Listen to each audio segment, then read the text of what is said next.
Thousands of years before Columbus reached the New World, a migration of Asiatic nomads moved eastward across the great ice bridge that joined the continents. They were refugees from the bleak plains of Siberia, driven by hunger and the urge to find a new homeland. All but a few moved southward, seeking a gentler climate, a richer, easier life. Those who stayed behind to settle on the harsh Alaskan tundra were a hardy, courageous people, and their descendants survive to the present day. They are the Eskimos. Year after year, they fight the elements for the simple necessities of existence. But of all the primitive Americans, they alone have never felt the yoke of conquest. And though they're poor in worldly goods, still, strangely enough, they've found riches beyond compare. Their treasure is a way of life. But it's a life that we would find rough and rugged indeed. A never-ending struggle against the hardships of the Arctic cold. Yet spring does come, and for a few short months, the Eskimo village is free from winter's grip. A typical Eskimo village is hardly a modern metropolis.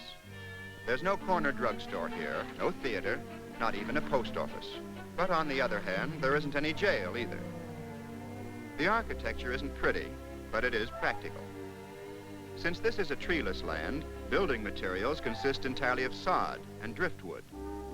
And so villages are usually found along the coast, close to nature's lumberyard. When an Eskimo builds a house, he also buries it, for he must anchor his timbers deep in the earth to keep it from blowing away with the first gale of winter. And he doesn't have to buy his lot. He builds where he pleases.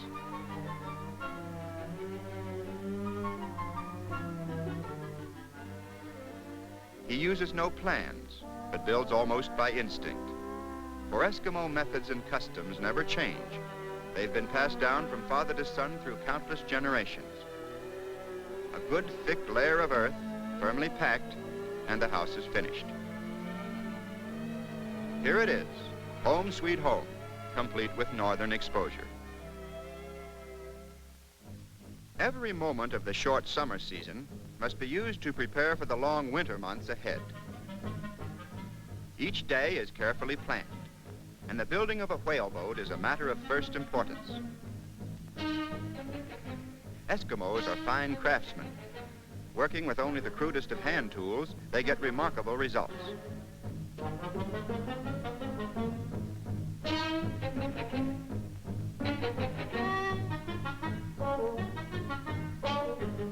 Walrus hides, carefully stitched together, are used to make the outer covering. This is a job for the women, from young girls to grandmothers. These seams must be absolutely waterproof. The lives of their men will depend on it.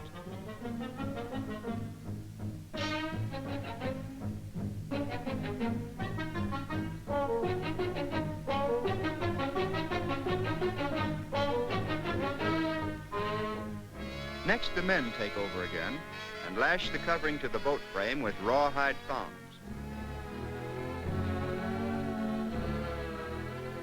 Only a few finishing touches now, and the boat will be ready for launching.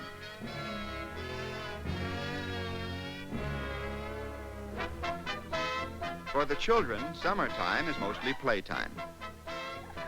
The boys go in for rough, rugged sports, the kind that builds strong bones and muscles tough as rawhide. For life here is a never-ending test of strength and stamina, even in play.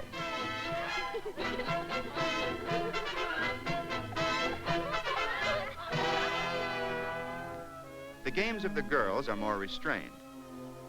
They amuse themselves by telling folk tales, which they illustrate on the smooth mud of the beach.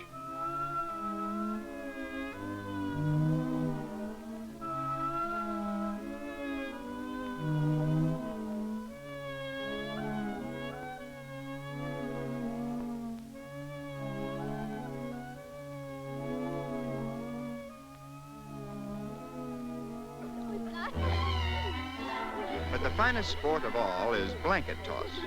It's enjoyed by boys and girls alike.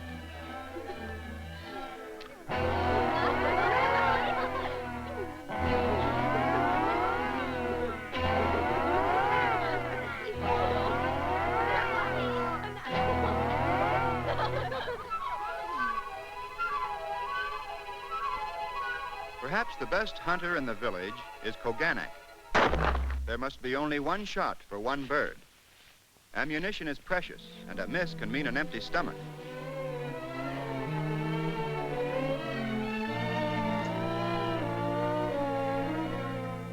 His young son, Makaluk, is learning in the school of experience. He's passed all his tests in handling the unpredictable kayak. He even gets an A in cleanliness.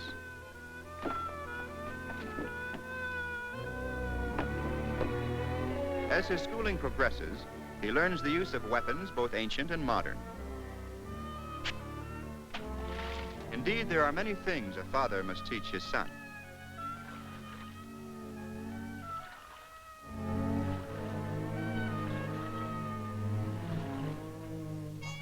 Koganak has many mouths to feed.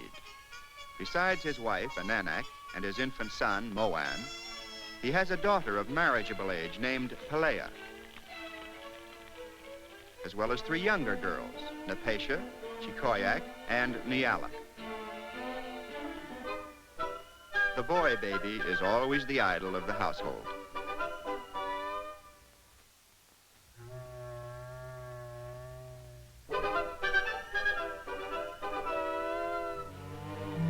Sometimes the gathering of winter stores has all the excitement of a treasure hunt.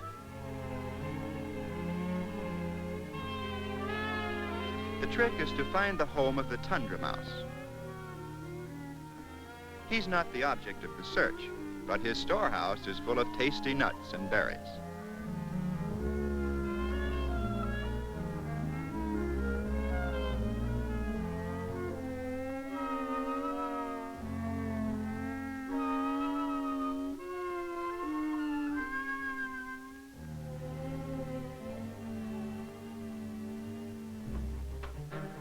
At the trading post, Koganak the hunter goes shopping for the few items he can't produce for himself. Up here, prime furs are the substitute for dollars.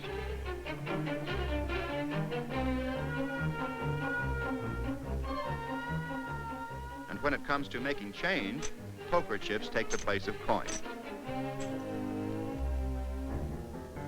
On the day of the whaler's return, there's much excitement in the village. Everybody lends a hand, for after all, it's everybody's whale. Although the white whale is a relatively small species, still this one weighs about a ton, and that's enough to give every family a good portion.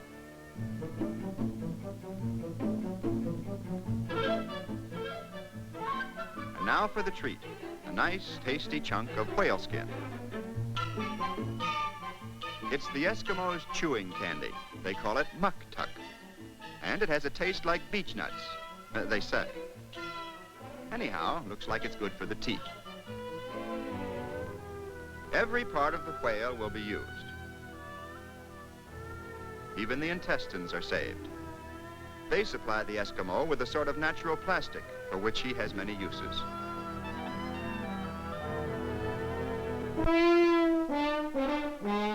All through the village, winter stores are piling up. But summer is nearly over now, as the last catch of the season goes to the drying racks.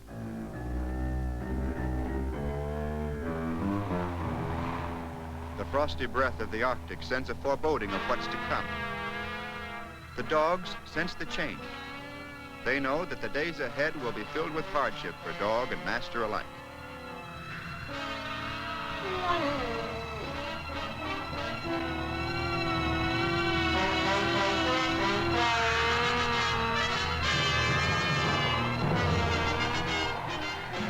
blizzard sweeps down from the north, only the dogs are left outside to face the bitter blast. This is no thoughtless cruelty. The Eskimo can't afford to pamper his dogs, and exposure to the elements keeps them healthy and fit.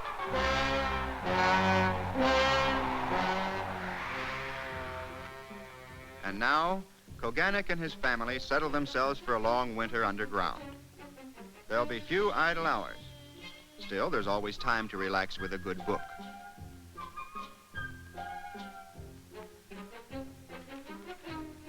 Now let's see. What will it be? Bicycles? Bonnets?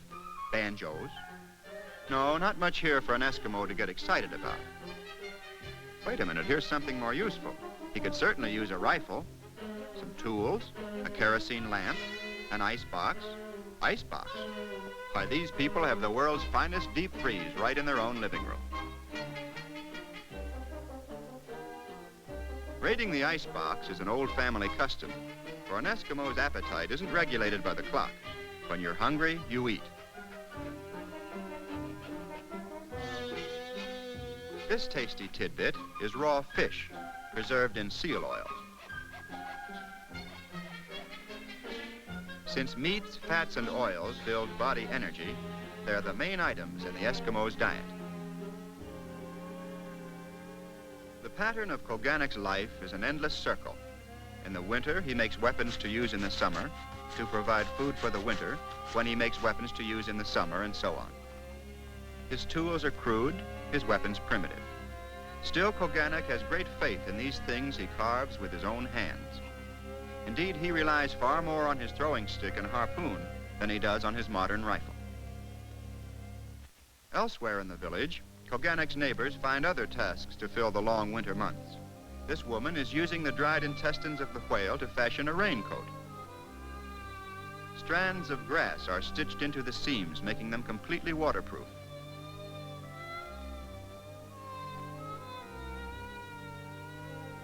The men in the village are masters of all trades.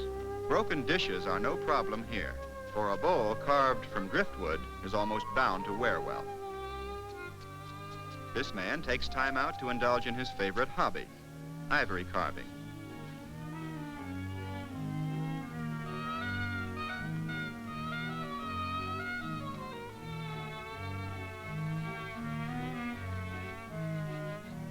Koganek, too, has many tasks. Sealskin must be prepared to make mucklucks, the Eskimo's footwear. Seams are first marked with the teeth. Family measurements are reduced to the simplest terms. 2 spans for father, and the rest of the family in proportion. Trimming the soles offers an added attraction to the youngsters. The scraps make first-class chewing.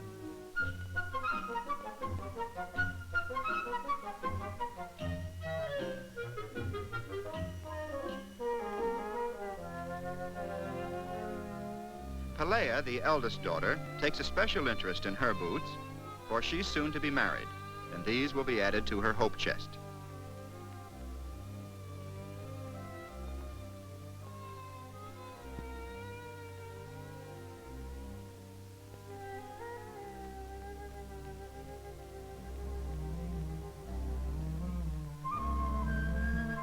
When it's bedtime for baby, it's bedtime for the whole family.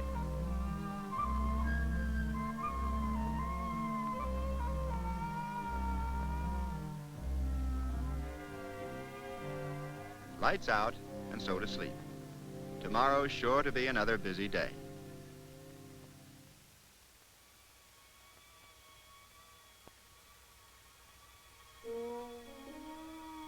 Something always hoped for but seldom received is a break in the weather.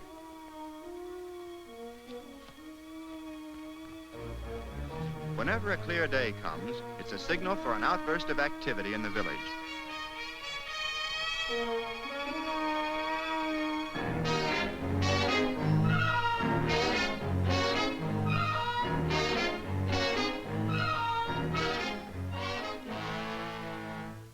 No telling how long this break will last.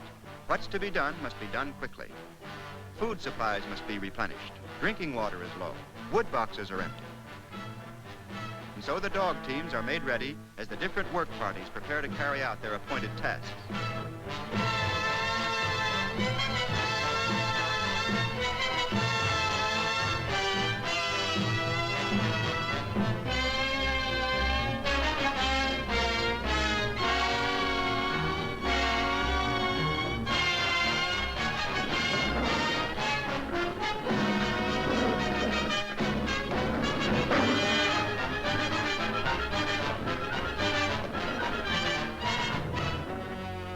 But at last, peace is restored, and the first team starts off across the snowfields.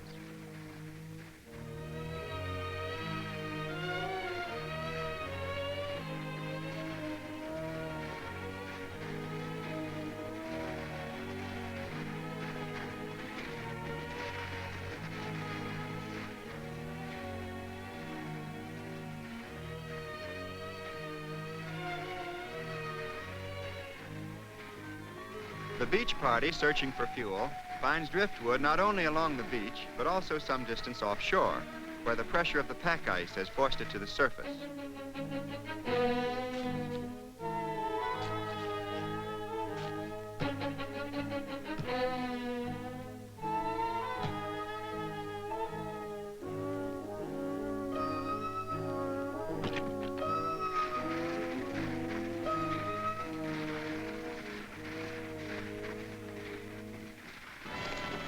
Reindeer are the Eskimos' cattle. And far inland, the village herd has just been located.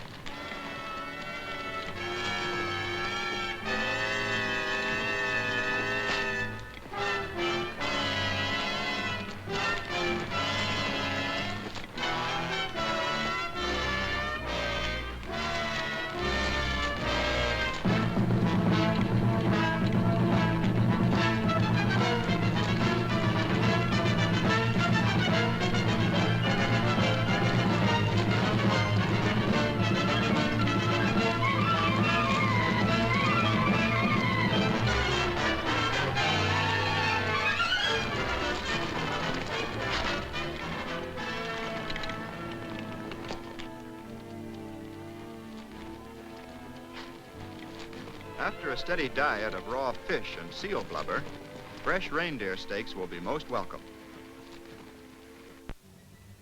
Meanwhile, miles from land, far out across the emptiness of the frozen sea, Koganek and his party have reached the fishing grounds. Out here in the silence, all seems calm and peaceful. And yet these men are actually on borrowed time. Should a blizzard catch them so far from the village, their chances of returning would be remote. Aware of the danger, but not alarmed by it, they go about their work methodically.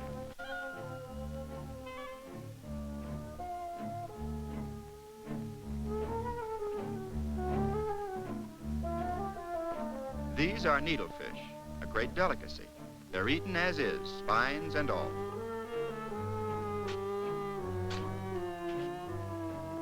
Fishing through the ice is an old Eskimo custom, and centuries ago, they invented some peculiar methods of angling which they still practice today. One of these is jiggle stick fishing. And all that's required is a barbless hook, a bright-colored lure, a sinew line, and a limber wrist.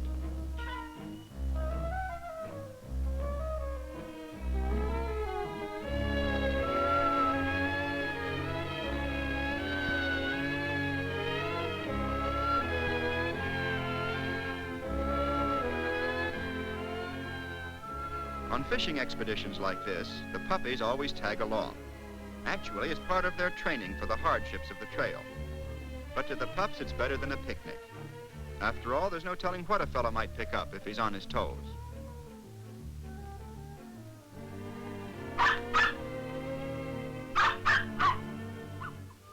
Suddenly, Koganek's weather sense warns of danger. Through his homemade eye shades, he scans the horizon.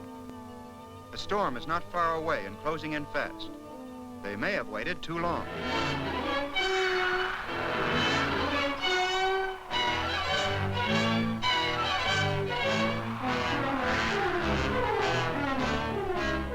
But for Koganek, there's still one final chore. From a nearby freshwater pond, he hurriedly gathers large blocks of ice to supply his family with drinking water. As the blizzard closes in, he will be the last man in the village to find the warmth and safety of his underground home.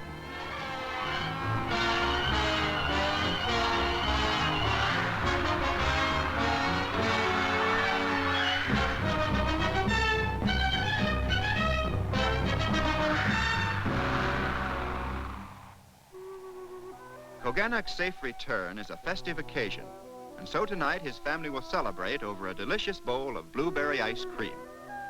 This rare old recipe is well worth remembering.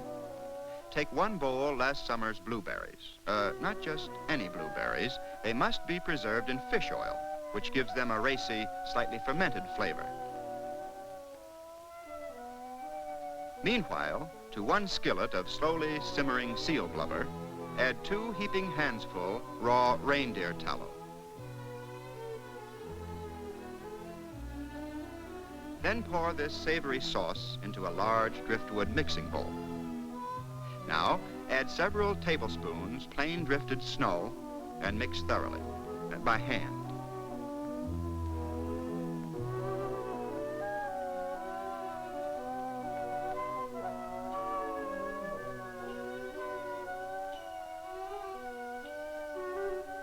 After all the ingredients are thoroughly blended, add the blueberries and fold in gently.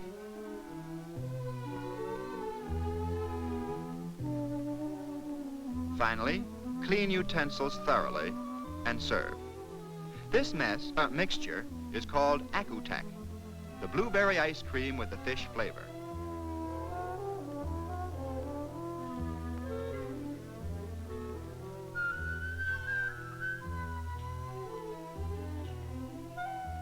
It's tangy, tasty, and much appreciated by young and old alike, but only if you're an Eskimo.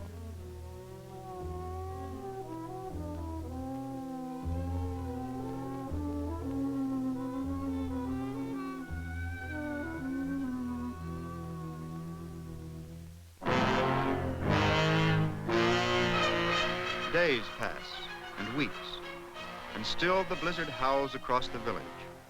Such is the Arctic winter. The Eskimos call it Ukirak Tilak, the time of waiting.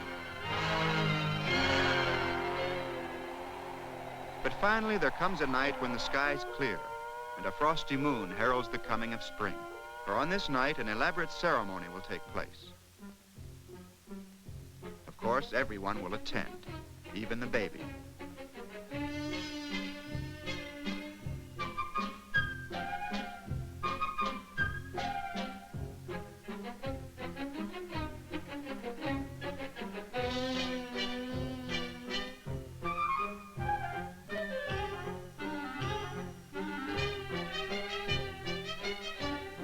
The thermometer is still well below zero, and so Chikoyak lines her mucklucks with rags,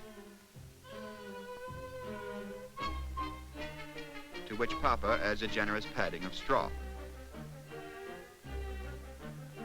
To Pelea, the festival is just the place to show off her new and fetching spring ensemble.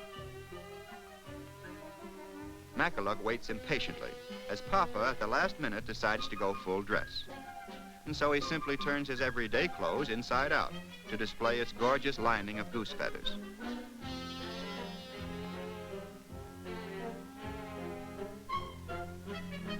On this night, a current of excitement runs through the village. The sound of drums is heard, and a muffled chanting of many voices. From all directions, the villagers make their way toward the community meeting house.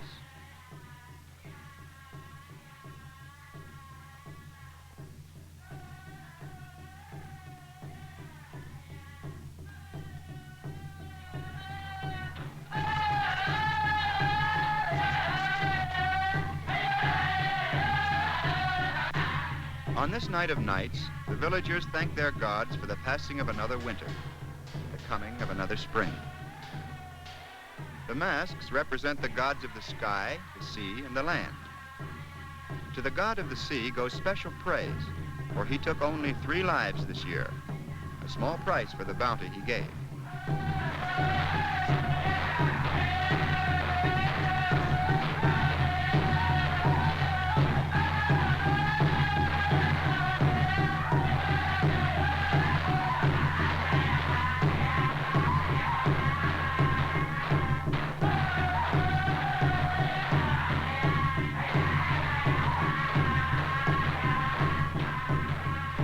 people have no written history.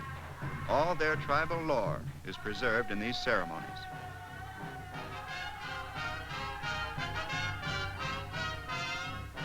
By mid-evening, however, all the gods have received their due, and now the fun begins.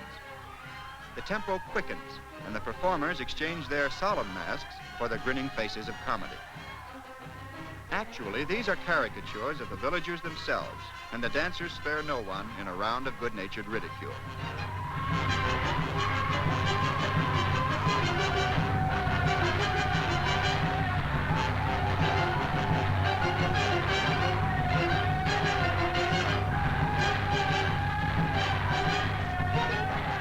These are a happy people. And although the Eskimo possesses neither gold nor precious stones, nor indeed any worldly goods that anyone else would want, he does find treasure beyond price. He finds peace and happiness and contentment.